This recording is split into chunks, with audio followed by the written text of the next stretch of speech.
Arakan আর্মিকে নিয়ে একটা issue চলছে যে মায়ানমারের সঙ্গে ভারতও 1643 কিলোমিটার বর্ডার শেয়ার করে।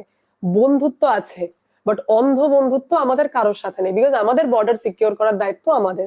বাংলাদেশে আরাকান আর্মি নিয়ে নিক, শেষ করে দিক, কক্সবাজার থেকে শুরু করে চট্টগ্রাম নিয়ে নিক ভাই, আমার দেখার দরকার নেই, বাট আমাদের এরিয়াকে আমাদেরকে সিকিউর করতেই হবে। কারণ আরাকান আর্মির ব্যাকবোন সাপোর্টে কিন্তু চায়নাও রয়েছে, চায়নার সাথে আমাদেরও বন্ধুত্ব রয়েছে, বাট আমাদেরকে চোখ খুলে চলতে হবে, কারণ আমরা ডিপ্লোমেসি বুঝি।